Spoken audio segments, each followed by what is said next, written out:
Hello everyone. So exam हो चुका है, ठीक है। We will talk about the exam and also about the predicted cut off, because क्योंकि भगवान तो हम है नहीं, है ना। थोड़े से फैक्ट्स पे बात करेंगे। अब देखो, एग्जाम वॉज टफ, ठीक है। First of all accepted that exam was tough and there is no need to accept it because you know it, है ना। आपने एग्जाम दिया है, you know it that this was tough. अब देखो, टफ भी नहीं था, it was tricky, it was confusing, है ना, इट वॉज डीप ऑल्सो, है ना। आपसे कंसेप्ट पूछे थे। दूसरी बात, वर्ल्ड लिटरेचर से कोई क्वेश्चन ही नहीं पूछता है, ठीक है। पूछता है गिन चुन के एक दो, ठीक है। क्वेश्चन कहाँ से आ रहे हैं? ब्रिटिश हिस्ट्री से, कुछ रिसर्च के भी डाल दिए, ठीक है। और खैर शेक्सपियर से तो इस बार शायद क्वेश्चन ही नहीं था, एक क्वेश्चन था या दो क्वेश्चन थे, पता नहीं। देखो, एग्जाम वॉज टफ। अब सुबह वाली शिफ्ट वाले क्या लोग बोल रहे हैं, नहीं हमारा टफ था। शाम वाले बोले नहीं हमारा ज्यादा टफ था। अरे भाई, सबका टफ था, सबका कॉम्प्लिकेटेड था, ठीक है। और मैं बता रहा हूं, टफ एग्जाम में हमेशा पढ़ने वालों का फायदा होता है, क्योंकि जो तुक्का मारने वाले लोग होते हैं ना, उनका तुक्का नहीं चलता। और जो पढ़ने वाले लोग होते हैं, उनका हमेशा फायदा होता है, क्योंकि वो लोग वही करेंगे जो उनको आता है, क्योंकि उनके कंसेप्ट ज्यादा क्लियर होंगे, ठीक है। तो वो ज्यादा स्कोर करेंगे। जो तुक्का मास्टर है, उनका अक्कड़ बक्कड़ बम्बे वो नहीं चलता है, ठीक है। तो इजी में हमेशा मेरिट ऊपर चली जाती है, जिसमें कि ज्यादा पढ़ने वालों का घाटा हो जाता है। एग्जाम टफ आया है, you must be happy. If you have worked hard, so you must be happy that exam was tough, ठीक है। दूसरी बात, the paper 1 was easy as compare to paper 2, है ना, but it was not that much easy, it was moderate, ठीक है। If we compare paper 1 from last time with the last time in December 2019, so it was a bit easy, ठीक है। थोड़ा सा easy था, पर बहुत इजी नहीं था, ठीक है। इंडियन लॉजिक से भी क्वेश्चन आए थे, ठीक है, ऐसी चीजें। और reading comprehension for first shift was extremely tough. मतलब पेपर 2 हमारा अपना खुद का सब्जेक्ट है इंग्लिश का, उसमें भी इतना टफ रीडिंग कॉम्प्रिहेंशन नहीं पूछा गया है जितना पेपर 1 में पूछ लिया उन्होंने। But DI was easy, it was calculative, ठीक है। थोड़ा सा लेंदी थी, लेकिन इजी था, हो गया था। अब बात आती है कट ऑफ की, ठीक है। अभी देखो, मैं थोड़ी सी बात करता हूं। अब मान लो पेपर 2 की बात करता हूं थोड़ी सी। Waiting for Godot, ground same है, ठीक है। वेटिंग फॉर गोडो से एक क्वेश्चन बना सुबह की शिफ्ट के लिए कि दैट टेल दिस स्पीच, देना कि हु स्पोक दीज वर्ड्स, ठीक है। ये स्पीच किसकी है? वेटिंग फॉर गोडो से। शाम वाले में क्वेश्चन बनता है कि उसके सूटकेस में क्या है। अरे भाई, हमें क्या पता उसके सूटकेस में क्या है? अब हम सूटकेस को खोल कर देखें, उसकी समरी पढ़े, कैरेक्टर पढ़े, कोटेशन पढ़े, कि सूटकेस खोल के देखें। डीप था, ठीक है। मैं ये नहीं बोल रहा हूं कि क्या गजब हो गई, इतना टफ आ गया, हम तो बर्बाद हो गए, ऐसा कुछ नहीं है। अभी भी उतने ही लोगों के जेआरएफ होने हैं जितने के होते हैं, ठीक है। बस ये है कि कट ऑफ की बात अगर हम करें, so cut off will come down 3 to 4%। देखो, मेरा ये गप्पे मारने वाली बात नहीं है, ना ही फेंकने वाला काम है मेरा। कई लोग कह रहे हैं that cut off will go up, someone is saying that it will go till 57% for general, for net, है ना।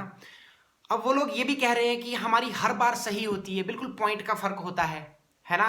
और हमें पता नहीं भगवान ने क्या जो भी है हमें ब्लेसिंग्स दी है, और ये वो सो। आप उन्हीं के चैनल पे 2019 की दिसंबर की कट ऑफ देख लेना, उन्होंने वहां पर 57% बताई थी और 54 गई थी। तो 3% का गैप उनको पॉइंट का फर्क लगता है। खैर, मेरा ऐसा है ना, मेरा YouTube is not my full time career, है ना। ये मेरा पार्ट टाइम है। मेरी जिंदगी में और भी war of all against all है, बहुत सारे हैं, मल्टीटास्किंग है। आप मेरे इंस्टाग्राम चेक कर सकते हो, बहुत कुछ है। मेरा काम भ्रम में लेकर नहीं आने का है लोगों को। पहले तो कुछ लोग आपको डिस्करेज कर देते हैं that exam will be 99% cancel, पर वो कैंसिल नहीं हुआ। 7-8 दिन आगे हो गया, उसमें कोई बड़ा इशू नहीं है, ठीक है। एग्जाम कैंसिल नहीं हुआ, कुछ बच्चे वहीं डिस्करेज हो गए, यार कैंसिल हो जाएगा, क्या पढ़ना, एक महीने में क्या ही पढ़ लेंगे हम। लेकिन जिस इंसान ने ये सोचा कि नहीं एग्जाम कैंसिल नहीं होगा, मुझे पढ़ना है, एक महीने जिसने दिन रात एक की, वो नेट क्वालिफाई कर भी लेगा, ठीक है। तो कुछ लोग ऐसे भी करते हैं कि 99% कैंसिल हो जाएगा, ठीक है।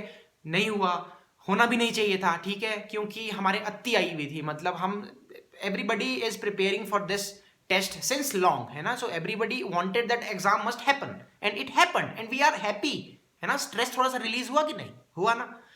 तो बात यह है कि इतना डिक्रीज करके चलो, आप जेआरएफ हो जाएगा इस बार 60 के आसपास, 59-60 के आसपास जेआरएफ हो जाएगा अकॉर्डिंग टू मी। मैंने पहले बताया मैं भगवान हूं नहीं। मेरे चैनल पे आप पुरानी वीडियोस चेक कर सकते हो, पुराने अटेम्प्ट की। उस टाइम मैंने बताया था कि जो कट ऑफ है 3 से 4% डाउन आएगी, और वो आई 58 से 54 आई 4%। जेआरएफ की 66 से 63 आई 3%। मैंने 3 से 4% का डिक्रीज बताया था। जिन लोगों ने वो वीडियोस देखी उनको पता है।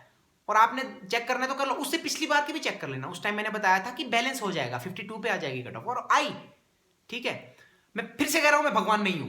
ठीक है, ये मेरी कुछ फैक्ट्स पे मैं बात कर रहा हूं, आपको ठीक लगता है देखो समझो, क्योंकि होना तो वही है जो होना है ना। एंड वी कैन नॉट जज, we can not predict any cut off unless the official answer key comes out. क्योंकि फिर पता लगता है ना कि आप अपने दोस्तों से पूछा तेरे कितने आए, तेरे कितने आए, फिर आपको पता लगता है that that person was intelligent और उसके इतने आए हैं, तो इसका मतलब है एग्जाम टफ था और वो गिरेगी मेरिट। ठीक है, कुछ लोगों के आप जब इकट्ठे करते हो, अभी हम कट ऑफ के बारे में इतना नहीं बात कर सकते, लेकिन मेरा इतना मानना है कि ऊपर बिल्कुल भी नहीं जाएगी। There will not be any kind of increase in the cut off, और अगर इंक्रीज होता है वो तो वो एक फैक्टर पे होगा। वो फैक्टर क्या है? वो है the number of appearing students. ठीक है, if the number of appearing students is less than last time then the merit will go up। लेकिन इसमें भी एक चीज है कि वो अप फिर भी नहीं जाएगी, 54 से ऊपर वो फिर भी नहीं जाएगी, वो 54 पे के आसपास ही रहेगी फिर भी, क्योंकि डाउन आनी है टफ की वजह से, और अगर ऊपर जाती है वो जाएगी अपीयरिंग की वजह से। तो डाउन तो आ गई है, ऊपर गई तो वहीं 54 पे अटक जाएगी, वो बैलेंस हो जाएगा मतलब। ठीक है, अगर अपीयरिंग स्टूडेंट्स जो है वो उतने ही है या फिर थोड़ा सा डिक्रीज आया है, तो देखो इंक्रीज तो किसी भी हाल में नहीं होने वाली है cut off, according to me. ठीक है, अब जो होगा वो तो कोई नहीं जानता है, फ्यूचर किसी ने नहीं देखा, फ्यूचर इज अनसर्टेन, है ना। We just talked about some facts. ठीक है, एससी की पिछली बार 46 गई थी, तो इस बार 42 43 के आसपास नेट हो जाएगा। ठीक है, जनरल कैटेगरी में इस बार 51 52 के आसपास नेट हो जाएगा, और जेआरएफ 59 60 के आसपास हो जाएगा, ऐसा मुझे लगता है। 6-7 बार नेट मैं भी दे चुका हूँ, थोड़ा सा एक्सपीरियंस मुझे भी है, ऐसा नहीं है, और निकाल भी चुका हूँ, 1-2-3 बार निकाल भी चुका हूँ नेट। मैं भी जेआरएफ की तैयारी कर रहा हूँ, आप लोगों की तरह ही एक स्टूडेंट हूँ, इसीलिए मैं यूट्यूब पे अच्छी वीडियोस, अच्छी मतलब रेगुलरली मैं वीडियोस नहीं बना पाता हूँ। I have many videos related to literary theory on my YouTube channel, you can go and watch those videos, and if you find them helpful then you can subscribe my channel. ऐसी कोई जबरदस्ती नहीं है, मैंने पहले ही बताया मेरा full time career है नहीं यूट्यूब अभी फिलहाल। अभी एक प्राइवेट यूनिवर्सिटी में मैं जॉब भी कर रहा हूँ, ठीक है, वहाँ मैं पढ़ा भी रहा हूँ, तो मुश्किल हो जाता है यूट्यूब पे। लेकिन मेरा ये है कि I just wanted to talk about a bit about this exam review and cut off, क्योंकि जो कुछ लोग कह रहे हैं इंक्रीज होगी, मुझे नहीं पता वो क्यों कह रहे हैं। अगर हो सकता है वो सही हो जाए, किसको पता है, future is uncertain, but still we can hope for the best, है ना। तो इसी के साथ आने वाले टाइम में मुझे टाइम मिलेगा, वक्त मिलेगा, तो मैं और भी वीडियोस बनाऊंगा रिलेटेड टू लिटरेचर। ठीक है, फिलहाल के लिए इतना लेके चलो कि इंक्रीज किसी भी हालत में नहीं होने वाला है कट ऑफ में, बस 3 से 4% का डिक्रीज होगा। ठीक है, बाकी रब राखा, भगवान जैसा करे ठीक करे, सबका एग्जाम अच्छा हो। ठीक है, जिसने भी दिन रात मेहनत की है, जो डिजर्व करता है उसे नेट मिल जाए, जिसे जो जेआरएफ डिजर्व करता है उसे जेआरएफ मिल जाए। ठीक है, और सब खुश रहे, सब आबाद रहे। ठीक है जी, okay bye, take care, enjoy your life.